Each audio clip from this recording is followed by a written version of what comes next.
औज़ुबिल्लाहि मिनश्शैतानिर्रजीम बिस्मिल्लाहिर्रहमानिर्रहीम वबिही नस्तईन वहुवा खैरुम व नासिरुम व मुईन या साहिबज़्ज़मान अदरिकना वला तुहलिकना बिहक़्क़ि जद्दतक ज़हरा सलामुल्लाहि अलैहा अल्लाहुम्मा सल्लि अला मुहम्मदिन व आलि मुहम्मद व अज्जिल फ़रजहुम क़हरान। अस्सलामु अलैकुम व रहमतुल्लाहि व बरकातुहू।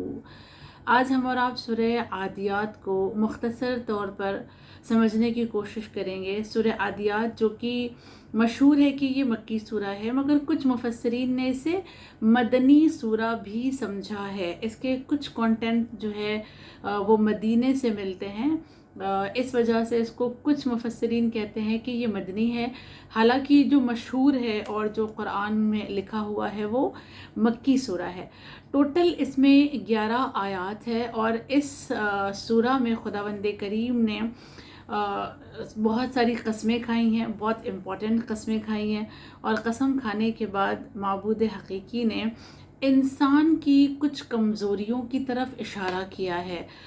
मिसाल के तौर पर इंसान का कुफ्र, इंसान का बुख्ल यानी कंजूसी, और इंसान की दुनिया परस्ती, दुनिया से मोहब्बत, दुनिया इश्क के बारे में बयान करते हुए लास्ट में मात का यानी क़यामत का तज़किरा करते हुए इस सूरे को ख़त्म किया गया। ये सूरा कहते हैं कि जंगे ज़ातुस सलासिल के बाद नाजिल हुई है। जंगे ज़ातुस सलासिल को ये नाम जो दिया गया है सलासिल, इस वजह से दिया गया है कि ये जंग जो है वो हिजरत के 8वें साल पे हुई है। और उस मौके पर बहुत सारे कुफ़ारों को कैदी बनाया गया था, असीर बनाया गया था, और उन्हें बहुत मुहकम रस्सी यानी मुहकम यानी मजबूत रस्सी से उनको बांधा गया था, जिसकी वजह से इसको ज़ातुस सलासिल, सलासिल कहते हैं रस्सी को, ठीक है। इस वजह से इस जंग को ज़ातुस सलासिल कहते हैं। तो कुछ लोगों ने कहा कि इस जंग के बाद ये सूरा नाजिल हुई है, जिसको इस सूरे की शान नुज़ूल भी कहा जाने लगा है। बहरहाल ये जंग कैसी थी, किस तरह से हुई, इसकी तफसील अभी थोड़ी देर में बयान की जाएगी। सूरे के पढ़ने की जो फजीलत है कि अगर कोई तिलावत करता है इस सूरे की तो फिर उसको अज्र कैसे दिया जाएगा, जिसमें सबसे पहली हदीस है नबी करीम की सल्लल्लाहु अलैहि वसल्लम, जिन्होंने इरशाद फरमाया कि अगर कोई इंसान इस सूरे की तिलावत करता है तो वो तमाम हाजी जो ईद कुर्बान की रात मुज़दलिफ़ा में रुकते हैं, ठहरते हैं, उन हाजियों की तादाद के बराबर 10 गुना यानी वो जो तादाद है उसके 10 गुना ज़्यादा उनको नेकियां दी जाएंगी। एक हदीस। दूसरी हदीस में इमाम सादिक़ अलैहिस्सलातु वस्सलाम ने फरमाया कि जो कोई भी सूरह आदियात की तिलावत करेगा और इसको कंटिन्यू रखेगा, यानी इस तिलावत को एक बार पढ़ा फिर छोड़ दिया, नहीं, कंटिन्यू अगर इस सूरे को पढ़ता रहेगा तो परवरदिगार आलम रोज़ क़यामत उसे अमीर अल मोमिनीन अलैहिस्सलातु वस्सलाम के साथ मबूस करेगा। वो मौला के हमरा होगा इंशाअल्लाह, और वो आपकी जमाअत में यानी अमीर अल मोमिनीन की जमाअत में उनके दोस्तों के साथ खड़ा किया जाएगा। ये बहुत खूबसूरत रवायत है। और एक और बात कही जाती है सूरह आदियात के बारे में, बाज़ रवायात के मुताबिक सूरह आदियात को निस्फ़ कुरान यानी हाफ कुरान, आधा कुरान भी कहा जाता है। अगर कहा जाता है ये आधा कुरान है ये सूरा, तो फिर इस एक सूरे की तिलावत का अज्र आधे कुरान की तिलावत के बराबर दिया जाएगा। दुरुस्त है। अब हम सूरे की तफसीर पर आते हैं, और तफसीर पर आने से पहले इस सूरे की शान नुज़ूल को देखना पड़ेगा। वो जंग जो जंग ज़ातुस सलासिल है उस पर थोड़ी सी नज़र डालनी पड़ेगी। ये जंग क्या थी? जैसे कि हमने आपको बताया कि हिजरत के 8वें साल ये जंग हुई थी, जब नबी करीम सल्लल्लाहु अलैहि वसल्लम को ये ख़बर दी गई थी कि 12,000 का लश्कर आ रहा है اور وہ ایک زمین جس کا نام یالیس بتایا جاتا ہے، وہاں پر وہ لشکر رک گیا ہے، اور اس لشکر نے پورا ارادہ کر لیا ہے کہ وہ ذات نبی کو اور ذات علی کو، ان دونوں ہستیوں کو مار کر ختم کر دے گا، اور جب تک یہ لشکر ان دونوں کو مار نہیں دیتا، قتل نہیں کر دیتا، تب تک یہ لشکر چین سے نہیں بیٹھے گا۔ یالیس کی زمین پر وہ لوگ رکے ہوئے تھے، کہتے ہیں کہ مکہ اور مدینہ کے نزدیک میں ہی کوئی ایک مقام ہے جس کو یالیس کہا جاتا ہے۔ بہرحال نبی کریم کو جب یہ خبر ملی تو نبی نے اپنے بعض صحابہ کو ان سے بات کرنے کے لیے، اور بات کرنے پر اگر مسئلہ حل نہ ہو تو جنگ کرنے کے لیے بھیجا، لیکن سارے جتنے بھی صحابی گئے تھے وہ سب واپس آ گئے، کیونکہ ان کی باتوں کو ان لشکر والوں نے نہیں سنا، یعنی اس طرح سے نہیں سمجھا، یا یوں کہہ دیں کہ وہ سارے صحابی ہار کر واپس آئے۔ اس کے بعد نبی کریم نے دیکھا کہ جب سارے کے سارے واپس آ گئے ہیں تو امیر المؤمنین علیہ الصلاۃ والسلام کو مہاجر اور انصار کے ایک گروپ کے ساتھ اس لشکر کی جانب بھیجا تھا جنگ کرنے کے لیے۔ نبی کے حکم پر امیر المؤمنین بہت تیزی کے ساتھ اس علاقے پر پہنچتے ہیں، اس علاقے کی طرف روانہ ہو جاتے ہیں۔ سفر طے کرنے کے بعد کہا جاتا ہے کہ رات کے وقت یہ قافلہ مولا علی کا وہاں پہ پہنچا تھا، لہٰذا رات کے وقت وہ لوگ وہیں پر ٹھہرے اور دشمنوں کی نگاہ سے بچتے رہے، اپنے آپ کو بچاتے رہے، چھپے ہوئے رہے۔ لیکن جیسے ہی صبح نمودار ہوتی ہے، صبح کا سورج نکلتا ہے، یہ سارا کا سارا اسلام کا لشکر ان دشمنوں پر حملہ کر دیتا ہے، اور اس کے بعد ان سارے لوگوں کو شکست ہوتی ہے، نبی کے لشکر کو، یا یوں کہہ دیا جائے امیر المؤمنین کے لشکر کو فتح حاصل ہوتی ہے، اور سارا لشکر جو 12,000 کا آیا تھا وہ درہم برہم ہو جاتا ہے۔ جتنے بھی لوگ تھے جو بچ گئے تھے قتل ہونے سے، ان کو اسیر بنایا گیا، مال غنیمت جمع کیا گیا، اور پھر اس کے بعد وہاں سے امیر المؤمنین نکلے جنگ فتح کر کے۔ ابھی جنگ فتح کر کے مولا علی واپس نہیں آئے تھے، ابھی پلٹ کر نبی کی خدمت میں نہیں آ پائے تھے کہ نبی کریم نے دوسری ہی صبح، یعنی مدینے واپس آ رہے تھے مولا علی، اور نبی اس وقت مدینے میں موجود تھے، تو دوسری صبح ابھی لشکر واپس نہیں آیا ہے جیت کر، مگر جب نبی نے نماز پڑھائی ہے تو نماز میں سورہ عادیات کی تلاوت کی۔ صحابہ نے جو پیچھے نماز پڑھ رہے تھے انہوں نے اس سے پہلے اس سورہ کو نہیں سنا تھا۔ جب نماز تمام ہو گئی تو نبی سے پوچھا گیا، یا نبی اللہ، یہ تو بالکل نیا سورہ لگ رہا تھا جو آپ نماز میں پڑھ رہے تھے۔ تو نبی کریم اس وقت فرماتے ہیں کہ کیونکہ وہ جنگ جس کے لیے علی کو بھیجا گیا تھا، امیر المؤمنین نے وہ جنگ جیت لی ہے، اور اس جنگ کی خوشخبری کے طور پر جبرائیل مجھے یہ سورہ دے کر گئے ہیں، لہٰذا اس سورے کی تلاوت کی گئی، یعنی جبرائیل امین نے دشمنوں پر فتح کا اعلان مجھے سنا دیا ہے، اس کی خبر آ کر مجھے دے دی ہے، اور بتا دیا ہے کہ امیر المؤمنین لشکر کو لے کر، مال غنیمت کو لے کر، اور جو اسیر ہوئے ہیں ان کو لے کر مدینے کی طرف آ رہے ہیں۔ یہ ایک مختصر سا شان نزول تھا۔ اب ہم اس کی تفسیر کو دیکھیں گے۔ سب سے پہلی آیت یاد رہے، 11 آیات ہے اس میں۔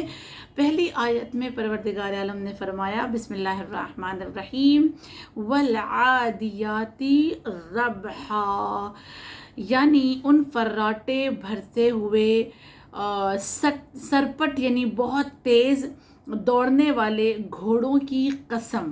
ٹھیک ہے، دیکھیں اس پہلی آیت میں اگر ہم دیکھیں عربی کی طرف غور کریں تو اس میں کہیں بھی لفظ گھوڑا یا لفظ اسب نہیں آیا ہے، ٹھیک ہے۔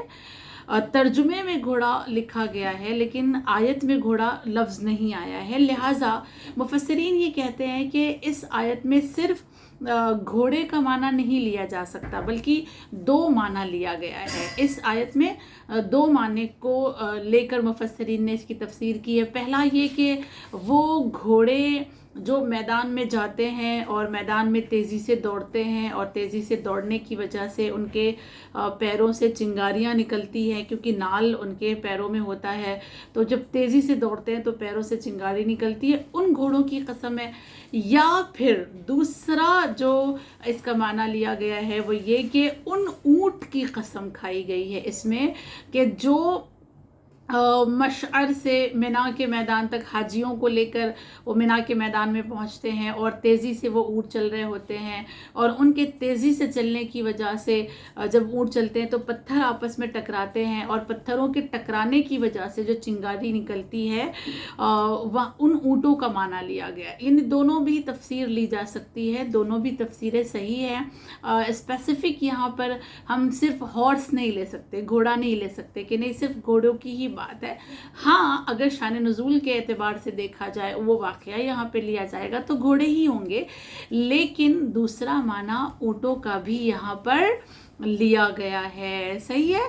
तो पहला सबसे माना क्या होगा, वल आधे आते ज़बहा, यानी फर्राटे भरते हुए दौड़ने, तेज़ी से दौड़ने वाले घोड़ों की कसम। सबसे पहले आदियात का माना देखें। आदियात कहते हैं दौड़ने को, यानी उसका अगर हम रूट वर्ड से लें तो वो अदू और दुश्मन और उस पर सब्र, वो बहुत डीप हो जाएगा, लिहाजा एक सिंपल सा माना है आदियात का, वो ये कि दौड़ना। ठीक है, दौड़ने के मानों को कहा जाता है, तेज़ी से दौड़ने को कहा जाएगा, यानी बहुत स्पीड में दौड़ने को आदियात कहा जाएगा।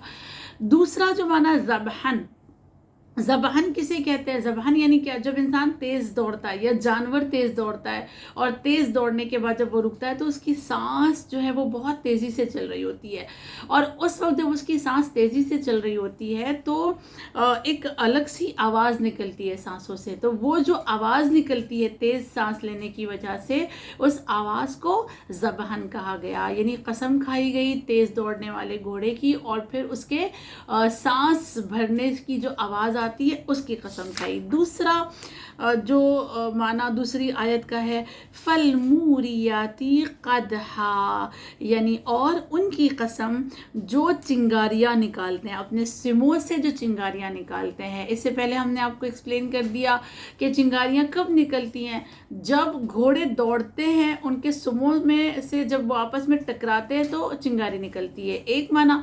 और अगर हम ऊँटों का माना लें इस आयत में कि नहीं यहाँ पे ऊँटों की बात हो रही है, तो ऊँट जब बहुत ज़्यादा तेज़ी से हाजियों को लेके मिना की मैदान की तरफ जाते हैं हज के मौके पर, तो उस मौके पर जब पत्थर आपस में उनके पैर से टकराते हुए टकरा जाते हैं तो उनमें से भी चिंगारी निकलती है, तो उसे यहाँ पे कहा गया कि उसकी कसम, जब वो दौड़ते हैं तो जो चिंगारी निकलती है उस चिंगारी की भी कसम यहाँ पर खाई गई है। ये आयत नंबर 2 हो गई, दुरुस्त है। अब उसके बाद देखें मूरियात, अगर हम इसका माना समझना चाहते हैं तो हम समझ लें, मूरियात आग भड़काने को कहा जाता है, कदहन चिंगारी निकलने को, यानी चिंगारी निकालने के लिए या पत्थर या लकड़ी को जब हम आपस में रगड़ते हैं ना तो एक दूसरे पे मारते हैं, तो इस कैफियत को कहा जाता है कदहन। और मोरियात कहते हैं चिंगारी, बजाते खुद चिंगारी निकलने को मोरियात कहा जाता है। कदहन एक दूसरे पे आपस में पत्थर टकरा गए, लकड़ी को हमने बहुत ज़ोर से एक दूसरे पे घिसा और जो चिंगारी निकली, तो उस कंडीशन को, उस हालत को, उस कैफियत को कदहन कहा जाता है। आयत नंबर 3, अभी कस्में ही चल रही हैं। आयत नंबर 3 में कहा फल मुगीराती सुबह, यानी और सुबह होते ही दुश्मन पर यलगार कर देते हैं। यानी क्या तरीक़ा था ना दुश्मनों पर हमला करने का, कि लोग जो है अरब के ज़माने में और आज भी देखें, रात के वक्त पहुंचते हैं दुश्मन के इलाके में और फिर वो छुप जाते हैं झाड़ियों के पीछे या पहाड़ के पीछे, और फिर जैसे ही सुबह होती है, बहुत हल्की सी, अभी सुबह सादिक हम जिसको कह सकते हैं, और उस मौके पर दुश्मनों पर यलगार होता है, दुश्मनों पर हमला किया जाता है। तो उसकी कसम, उस हमला करने की अदा की कसम अल्लाह ने खाई है। अल्लाह को वो अदा भी कितनी पसंद आई ना। इसमें अगर हम देखें मुगीरात का माना दुश्मन पर हमला करने को कहा जाता है, मुगीरात दुश्मन पर हमला करना, ठीक है। और सुबहन तो सुबह के वक्त, यानी वो रात में छुप गए और उसके बाद सुबह के वक्त उन्होंने क्या किया, दुश्मन पर यलगार कर दिया, दुश्मन पर हमला कर दिया। आयत नंबर 4, फ़अथरन बिही नक़अ, और उससे हर तरफ गर्दो गुबार ही गर्दो गुबार कर देते हैं। और जब वो हमला करते हैं दौड़कर दुश्मनों की तरफ, तो फिर क्या होता है, जब लश्कर दौड़ता है, इस तरफ से लोग दौड़ते हैं, उस तरफ से लोग दौड़ते हैं, घोड़े दौड़ रहे होते हैं, या अगर ये माना लिया जाए कि ऊँट दौड़ रहे हैं मैदान में, मिना के मैदान में हज के दौरान, तो उनके दौड़ने की वजह से, लश्कर के दौड़ने की वजह से जो धूल उड़ती है, जो गर्दो गुबार उड़ती है, उसकी यहाँ पर कसम खाई गई है कि जो जिस तरह से वो लश्कर पर यलगार करते हैं तो उन पर उससे जो धूल या धुआं भी आप कह सकते हैं, धुआं, उसका माना अतरना, असल में असरना कहते हैं गुबार को, गुबार यानी बहुत गाढ़ा वाला जो धूल होती है, जो डस्ट जो होता है, बहुत जो हैवी डस्ट होता है, उसको गुबार कहा जाता है। फ़असरना हैवी डस्ट बहुत जो होता है, ठीक है। या धुएं को भी हम कह सकते हैं, धुआं फैलाना या धूल उड़ाकर हवा में फैलाना, उसको असरना कहते हैं। और इसके अलावा नक़अन कहते हैं गुबार के माना में, इसका भी गुबार के माना में ही माना आता है।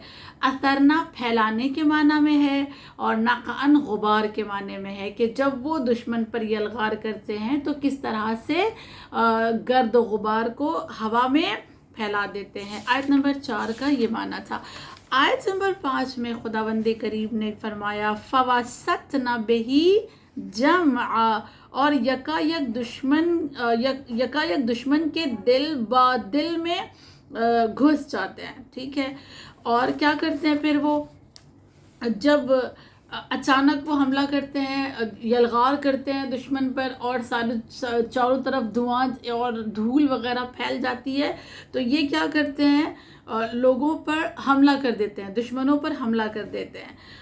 यहाँ पर अगर हम देखें फ़वासतना का जो माना है, वो कह सकते हैं हम कि तेज़ी के साथ हमला करना, या दुश्मन को घेर लेना, मुहासरे में ले लेना, इसके माने में आएगा फ़वासतना, कि वो किस तरह से दुश्मन को घेर लेते हैं और हिसार कर लेते हैं, चारों तरफ से उनको घेर लेते हैं, और उस पर जो हमला किया जाता है, बड़ी एक बारगी यानी अचानक सडन जो हमला किया जाता है और हमला करके उनको घेर लिया जाता है, उसको फ़वासतना की कैफियत कहते हैं, ठीक है।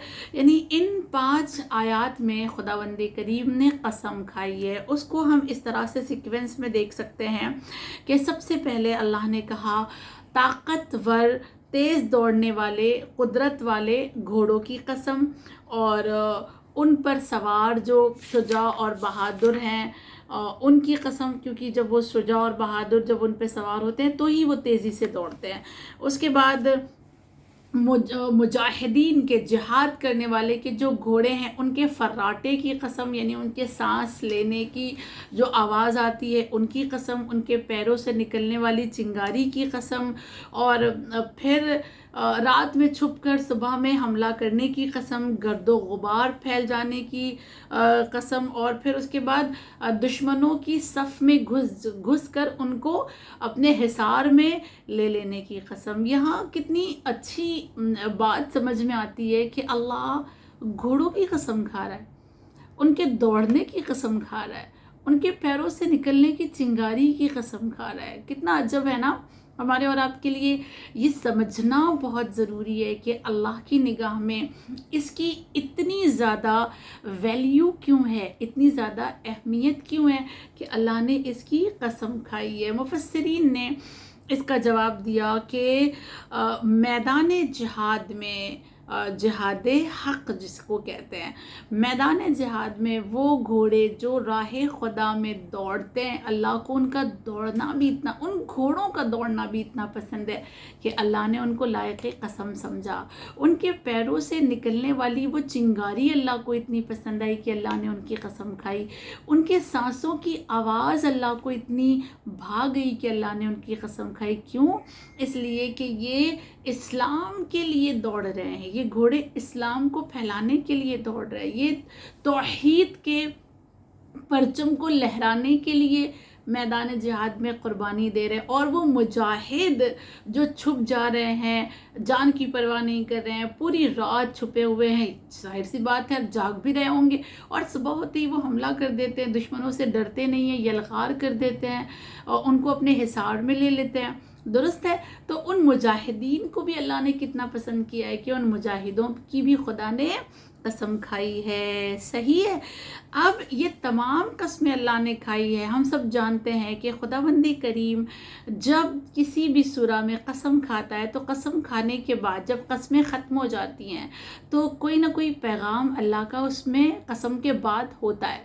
وہ پیغام، وہ بات، اللہ کس بات کو ہم تک پہنچانا چاہ رہا ہے یہ قسمیں کھانے کے بعد. اب یہ آیت نمبر 6 سے شروع ہوتا ہے. خداوند کریم نے آیت نمبر 6 میں ارشاد فرمایا، یہ قسمیں کھانے کے بعد کہتا ہے ان الانسان لربہ لکنود، بے شک انسان اپنے پروردگار کی نعمتوں کے سامنے ناشکرا اور بخیل ہے. بخیل یعنی کنجوس ہے. اتنی قسمیں کھانے کے بعد یہ تمام اللہ نے قسمیں کھائیں، اور قسمیں کھانے کے بعد اللہ کہہ رہا ہے یہ نعمتیں ہیں، یہ گھوڑے نعمت ہیں، یہ مجاہد نعمت ہیں، لیکن یہ فتح اللہ کی طرف سے جو کامیابی ملتی ہے یہ نعمت ہے. اتنی نعمتوں کے عطا کرنے کے بعد بھی اللہ کہہ رہا ہے انسان ناشکر ہے، ناشکری کرتا ہے، بخیل ہے، وہ کنجوس ہے، وہ اللہ کے دیے ہوئے مال میں سے خرچ نہیں کرتا ہے، جہاد میں نہیں دیتا ہے، وہ دین کے پھیلانے میں اپنے مال کو خرچ نہیں کرتا ہے، دین کی مدد کے لیے، اللہ کے مومنوں کی مدد کے لیے وہ اپنے مال کو خرچ نہیں کرتا ہے. کنجوس ہے وہ. لکنود میں جو لفظ کنود ہے اس کی بہت ساری تفسیر کی گئی ہے، بہت سارے اس کے معنی بتائے گئے ہیں. کچھ معنی آپ کی خدمت میں عرض کروں کہ کنود کسے کہتے ہیں.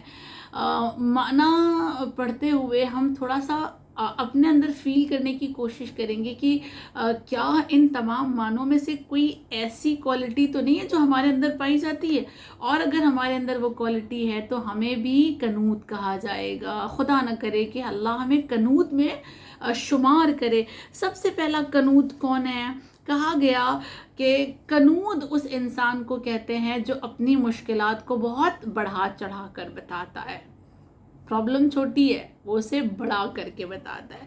نمبر 2، کنود وہ ہوتا ہے جو اللہ کی نعمتوں کو اکیلے کھاتا ہے اور دوسروں کو اس سے روکتا ہے. لہٰذا نبی کریم صلی اللہ علیہ وآلہ وسلم نے فرمایا اپنے صحابیوں سے کہ کیا تم جانتے ہو کنود کسے کہتے ہیں؟ تو لوگوں نے عرض کیا یا رسول اللہ، اللہ کے حبیب بہتر جانتے ہیں. تو آپ نے فرمایا کنود وہ ہوتا ہے جو صرف اکیلے کھاتا ہے اور اپنے مال میں سے کسی اور کو نہیں کھلاتا، وہ کنود ہے.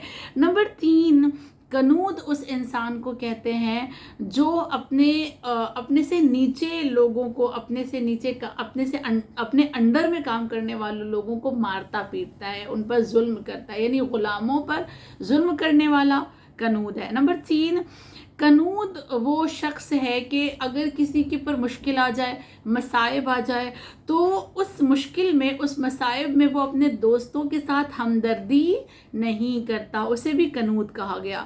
نمبر 4، کنود وہ ہے جس کی نیکیاں بہت ہی کم ہو، ویری اسمال نیکی، بہت لٹل، اس کی نیکیاں ایک دم کم ہیں، بہت تھوڑی سی نیکیاں ہیں، اس کو کنود کہا جاتا ہے.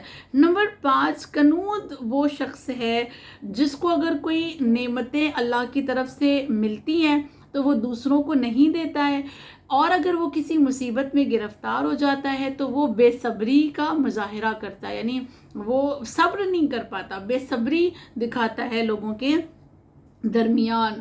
نمبر 6، قنوت کسے کہتے ہیں؟ قنوت وہ ہے جو اللہ کی دی ہوئی نعمتوں کو گناہ میں استعمال کرے۔ اللہ رزق حلال دے رہا ہے، محنت سے کما رہے ہو، حلال روزی کما رہے ہو، لیکن اس حلال کمائی کو حرام میں، گناہ میں خرچ کر رہے ہو، تو وہ انسان کیا ہے؟ قنوت انسان ہے۔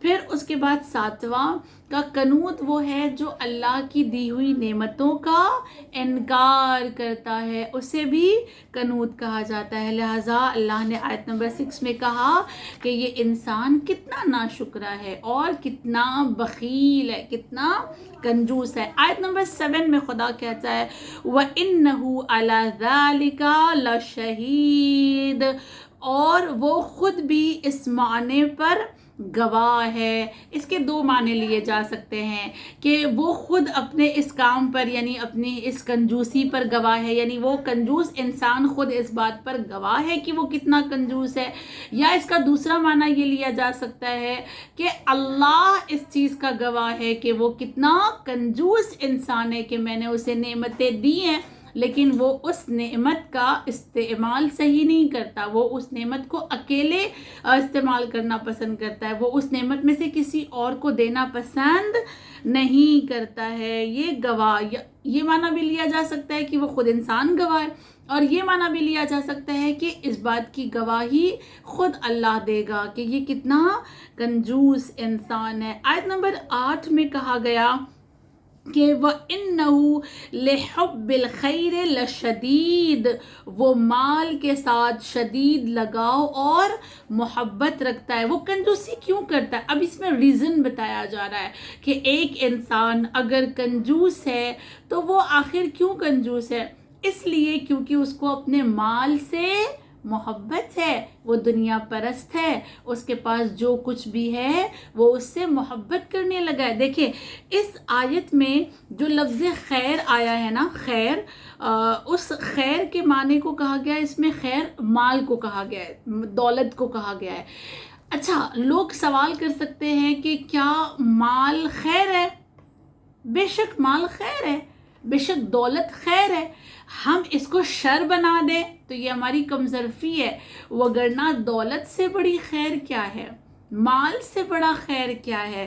اس لیے کہ مال کے ذریعے مومن کی مدد کی جا سکتی ہے، مال کے ذریعے چیریٹی کی جا سکتی ہے، مال کے ذریعے جہاد میں مجاہدین کی مدد کی جا سکتی ہے، مال کے ذریعے سے علم دین کو پھیلایا جا سکتا ہے، مال تو خیر ہی خیر ہے۔ لہٰذا اس آیت میں اللہ نے مال کو خیر کہا ہے، اور کہا کہ وہ خیر سے یعنی مال سے محبت کرتے ہیں، اور چونکہ وہ مال سے محبت کرتے ہیں لہٰذا وہ کیا ہے؟ کنجوس ہیں، وہ بخیل ہیں، اور اتنے بخیل ہیں کہ وہ قنوت کہلائے، نہ خود کھاتے ہیں نہ دوسروں کو وہ دیتے ہیں۔ اس کے علاوہ آیت نمبر 9 میں خداوند کریم نے کہا کہ یہ کنجوسی، یہ مال کے عطا کرنے کے بعد بھی نعمتوں کی ناشکری ایسی ہے جبکہ یہ جانتے ہیں۔ آیت نمبر 9 میں افلا یعلم اذا بعثر ما فی القبور، کیا وہ نہیں جانتا کہ اس دن جو بھی قبروں میں ہیں وہ سب زندہ کیے جائیں گے۔ یعنی اب یہاں پہ معاد کی بات ہو رہی ہے، قیامت کی بات ہو رہی ہے کہ یہ جو کنجوسی کرتے ہیں، یہ جو اپنے مال سے محبت کرتے ہیں، کیا ان کو نہیں پتا کہ اس دن یہ سب اپنی قبروں سے کیا کیے جائیں گے؟ اٹھائے جائیں گے، زندہ کیے جائیں گے، سب کو قبروں سے زندہ کر کے اٹھایا جائے گا۔ بعثرا کہتے ہیں باہر نکالنے کو، ما فی القبور، قبور قبر کی جمع ہے قبروں سے، ان کو قبروں سے زندہ کر کے باہر نکالا جائے گا۔ کس دن؟ معاد میں، قیامت کے دن ان سب کو باہر نکالا جائے گا، اور باہر نکالنے کے بعد ان سب سے سوال کیا جائے گا نعمتوں کا استعمال کہاں پہ کیا، مال کو کہاں پہ خرچ کیا، کہاں سے کمایا اور کہاں پر لگایا۔ یہ سارے سوال قبروں سے اٹھانے کے بعد کیے جائیں گے۔ اس کے بعد آیت نمبر 10 میں خدا نے کہا वहुस्सिल मा फिस सुदूर, और जो कुछ सीनों के अंदर छुपाया है वो आश्कार और ज़ाहिर हो जाएगा। हुस्सिला, हुस्सिला कहते हैं अंदर दफन हुई चीज़ें, जो बहुत अंदर दफीना है उसे बाहर निकालना। वो सारी चीज़ें जो दिलों के अंदर छुपी हुई हैं, जो इंसान के कल्ब के अंदर छुपी हुई हैं, अब वो सारी चीज़ें आश्कार कर दी जाएंगी, वो सब कुछ दिखा दिया जाएगा। आमाल, अकीदे, नीयत, वो सारा कुछ रोज़े क़यामत खुदावंदे करीम तुम्हारे सामने पेश कर देगा। और उस वक्त जब सारी चीज़ें तुम्हारे सामने पेश की जाएंगी तो तुम्हारे पास उज़्र ख्वाही करने के लिए यानी एक्सक्यूज़ के लिए कोई बहाना नहीं होगा। तुम उस टाइम कोई एक्सक्यूज़ नहीं दे पाओगे, क्योंकि सारी चीज़ें तुम्हारे सामने होंगी और बहुत सारे वहाँ पर गवाह भी मौजूद होंगे। फिर उसके बाद आयत 11 यानी लास्ट आयत में कहा गया, इन्ना रब्बहुम बिहिम यौमइज़िन लखबीर, उस दिन उनका परवरदिगार उनसे मुकम्मल तौर पर बाखबर है। ठीक है, यानी परवरदिगार आलम सब कुछ जानता है। माबूद हकीकी किसी चीज़ से अनजान नहीं है। यहाँ पे जो ये कहा जा रहा है कि उस दिन इनका परवरदिगार हर चीज़ से वाकिफ़ होगा, बाखबर होगा, तो क्या इसका ये माना लिया जाएगा कि अल्लाह इस वक्त बाखबर नहीं है? बेशक अल्लाह इस वक्त भी बाखबर है। माबूद इस वक्त भी जानता है कि हमारी नीयत क्या है, हमारे अक़ीदे क्या हैं, हमारे अफ़कार क्या हैं, हमारी ज़हनियत क्या है, हमारी फ़िक्र क्या है। हम कोई अमाल अगर अंजाम दे रहे हैं तो वो क्यों अंजाम दे रहे हैं, हम अगर कोई काम कर रहे हैं तो वो क्यों कर रहे हैं, हमारे पास मारिफत इलाही कितनी है, हमारे पास मारिफत कुरान कितना है, ये सब कुछ परवरदिगार आलम जानता है। और अल्लाह ने कहा, ए कंजूसी करने वालों, ए नाशुकरों, अल्लाह की नेमतों पे नाशुक्री करने वालों, तुम्हें कब्र से उठाया जाएगा और कब्र से उठाने के बाद तुम्हारे सीनों के अंदर जो कुछ भी छुपा है उसे बाहर निकाला जाएगा। और बाहर निकालने के बाद उन तमाम चीज़ों को तुम्हारे सामने पेश किया जाएगा। और अल्लाह तो ये जो चीज़ें पेश होंगी ना, अल्लाह इन चीज़ों को बहुत पहले से जानता होगा। खुदा इन तमाम चीज़ों को पहले से जान रहा होगा। इसका ये ऐसे भी हम ले सकते हैं माना कि अल्लाह पहले से जानता है या अल्लाह बाखबर है।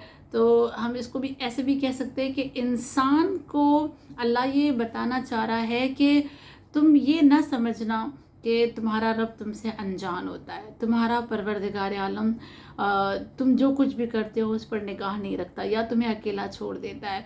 तुम अगर नेकियों के रास्ते पर हो तब भी तुम्हारा खुदा तुम्हारे साथ है, अगर तुम गुनाहों के रास्ते पर हो तब भी तुम्हारा परवरदिगार आलम तुम्हारे साथ है। एक चीज़ यहाँ पर जो सवाल के तौर पर जहन में आती है वो ये कि क्या इंसान तबई तौर पर या फितरी तौर पर फितरत, क्या उसकी फितरत में कंजूसी होती है?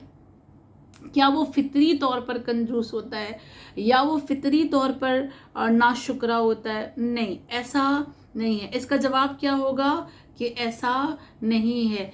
इंसान फितरतन सखी होता है, उसकी फितरत में देना एक चाहत के तौर पर होता है, देना उसे पसंद होता है।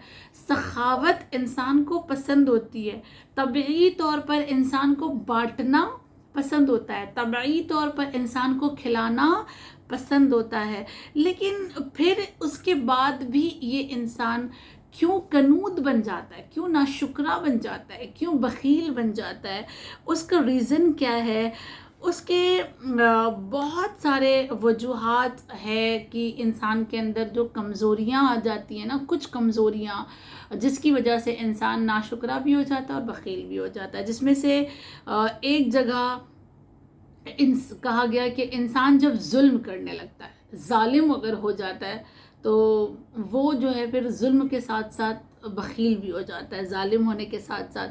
دوسری جگہ کہا کہ انسان اگر کمظرف ہو جائے تو کمظرف انسان بھی کیا ہوتا ہے؟ بخیل ہوتا ہے. تیسرے مقام پر یہ کہا گیا کہ انسان اگر مایوس ہو جائے تو ناشکرا ہو جاتا ہے. اللہ کی ذات سے مایوس ہو جائے تو پھر وہ ناشکرا بھی ہو جاتا ہے اور وہ کنجوس بھی ہو جاتا ہے. چوتھے مقام پر یہ کہا گیا کہ اگر وہ سرکشی کر لے، اللہ سے بغاوت کر لے، خدا کی ذات کو ہی وہ فراموش کر دے اور اللہ کی ذات جیسی ہے اسے وہ ویسا نہ پہچانے، ویسا نہ مانے، اس کی معرفت کو اس طرح سے وہ حاصل نہ کرے، تو پھر بہت مشکل ہوتی ہے اس کے لیے. وہ ناشکرا بھی ہوتا ہے اور پھر وہ بخیل بھی ہوتا ہے. اچھا، کیا اگر کوئی بخیل ہو گیا ہے، ناشکرا ہو گیا ہے کمظرفی کی وجہ سے، مایوسی کی وجہ سے، تو اس کا علاج کیا ہے؟ علاج کیا ہے؟ سمپل سا ایک علاج ہے، بہت آسان سا، اور وہ علاج ہے ایمان اور تقوی. جو انسان ایمان اور تقوی سے منہ موڑتا ہے اور اولیاء الہی کی رہنمائی سے خود کو باہر نکال لیتا ہے، پھر وہ ولی خدا کو نہیں، اپنے آپ کو خود سمجھتا ہے کہ میں سب کچھ ہوں، میں راستہ ڈھونڈ لوں گا. ولی خدا کا جب وہ ساتھ چھوڑ دیتا ہے، اولیاء الہی سے محبت کرنا اور ان کی پیروی کرنا جب وہ چھوڑ دیتا ہے، تو یہ برائیاں اس کے اندر پیدا ہوتی ہیں. کون سی؟ ظلم کرنا اور مایوسی آ جانا اور اس کے علاوہ کمظرفی آ جانا اس وجہ سے ہوتی ہے. لیکن اگر کسی کا ایمان پختہ ہو جائے، کسی کے اندر تقوی الہی آ جائے اور کوئی اولیاء الہی کو صحیح طریقے سے فالو کرنے لگے، اولیاء الہی کی معرفت حاصل کرتے ہوئے اولیاء الہی کو فالو کرنے لگے، تو پھر اس کے اندر سے ناشکری اور کنجوسی ختم ہو جاتی ہے. پروردگار عالم کی بارگاہ میں دعا کرتی ہوں کہ خداوند کریم ہم سب کو ناشکری سے اور کنجوسی سے دور رکھے، ہمارے اندر تقوی پیدا کرنے کی طاقت عطا کرے اور ہمیں سخی بنائے، کیونکہ امیر المؤمنین کو سخی لوگ پسند ہے. خدا اہل بیت کے ماننے والے ہیں ہم، اور اہل بیت سخی تھے. ہمیں بھی تو سخی بنانا، لوگوں کا ہمدرد بنانا، لوگوں کے درد کو سمجھنے والا قرار دینا، اور انشاءاللہ ہمیں امیر المؤمنین کے ساتھ محشور کرنا اور سورہ عادیات کی تلاوت کرنے والا بنا دینا. امام زمان عجل اللہ تعالیٰ فرجہ الشریف کی کے ظہور میں تعجیل فرما. وتقبل منا انک انت السمیع العلیم. سورہ فاتحہ کی التماس ہے. بسم اللہ الرحمن الرحیم. الحمدللہ رب العالمین الرحمن الرحیم مالک یوم الدین. ایاک نعبد و ایاک نستعین. اہدنا الصراط المستقیم صراط الذین انعمت علیہم غیر المغضوب علیہم ولا الضالین. بسم اللہ الرحمن الرحیم. قل هو اللہ احد اللہ الصمد لم یلد ولم یولد ولم یکن له کفوا احد. بسم اللہ الرحمن الرحیم. قل هو اللہ احد اللہ الصمد لم یلد ولم یولد ولم یکن له کفوا احد. بسم اللہ الرحمن الرحیم. قل هو اللہ احد اللہ الصمد لم یلد ولم یولد ولم یکن له کفوا احد. ان اللہ وملائکتہ یصلون علی النبی یا ایھا الذین آمنوا صلوا علیہ وسلموا تسلیما. اللہم صل علی محمد وآل محمد وعجل فرجهم. سورہ فاتحہ، سورہ اخلاص اور درس قرآن مجید کا نذرانہ.